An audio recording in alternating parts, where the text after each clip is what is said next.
Welcome back to your personal finance classroom, where we break down your money questions to make it easy for you to live your best life. Don't forget to subscribe and hit that notification bell so you can be notified when new videos come out. And if you found this video helpful, don't forget to like it. Today, we're talking about budgeting, specifically how to make a budget. If you're like many people, the thought of budgeting might stress you out. It brings to mind images of clipping coupons, pinching pennies, and skipping your daily Starbucks for the lesser homemade version. At first glance, it may seem like a budget is there to suck the fun out of life. But the reality is, a budget can open the door for a lot of possibilities. Creating a budget can mean having the opportunity to take a vacation, knowing you have a little extra money left over at the end of the month to take your partner out to dinner or put something away for the future. Your budget is a plan that determines how you'll spend money each month. So let's think of budgeting as a tool to help you live your best life as we dive into how to make one that will set you up for success. This no-fail budgeting approach doesn't require you to cut out the important things in your life. You can grab our budget template in the description so you can easily follow along and make your own. Step 1, calculate your net income. Net income is your take-home pay. This is the amount of money in your paycheck after things like taxes, health insurance, and any 401k contributions are taken out. The simplest way to do this is to determine how much money you make per paycheck and double it. Then, step 2, it's time to look at your spending. The best place to start with this step is to break things down into 2 categories, essentials and non-essentials. Essentials are the expenses that are necessary for you to live your life. This list might include things like rent, groceries, electricity, gas, and so on. Non-essentials are expenses that you could live without if you had to.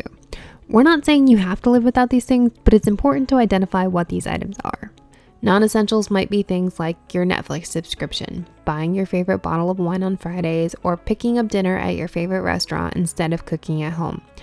There is definitely room for non-essentials in the budget, but it's important to first identify the items in these 2 categories. Be sure to list out all of your expenses for the month into these 2 categories. Make sure your list includes everything you typically spend money on.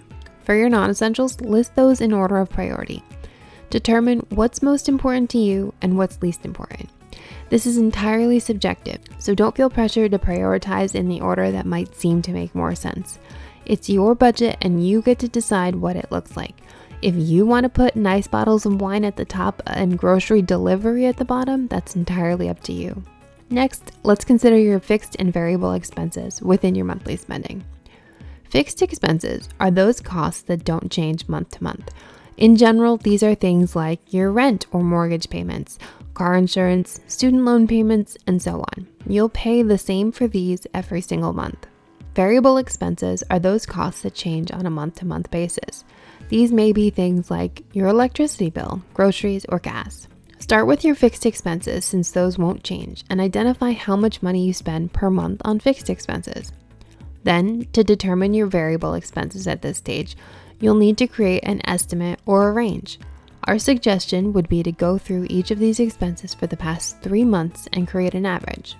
So, for example, if you spend $250 on groceries in month 1, $300 in month 2, and $275 in month 3, you would add these 3 expenses up and divide by 3. That would get you an average of $275 per month on groceries. Once you've determined an average for all of your variable expenses, go ahead and add them up along with your fixed expenses. This is the cost of your expenses for the month. You'll have a rough draft of your budget at this point. Step 3, determine your goals. Once you have a good picture of your income and expenses, it's time to set some goals. Your goals will either fall into the short-term or the long-term goals category. Short-term goals are generally goals that will occur within the next 5 years. This might be something like paying down credit card debt, building an emergency fund, saving for a wedding, or buying your first home. Long-term goals then are ones that will stretch beyond 5 years. This might be something like paying off your student loans, saving for retirement, or saving for things that might be further away, like starting a family, or if you're already in that season of life, saving for your children's education. Write out a maximum of 3 goals. Pick the ones most important to you and know that when you have this budget thing down, you can always add on more. Step 4, finalize your budget. So now you have 3 things. You have your net income, your monthly expenses, and your savings goals. Next, you'll take your monthly expenses and subtract that from your net income.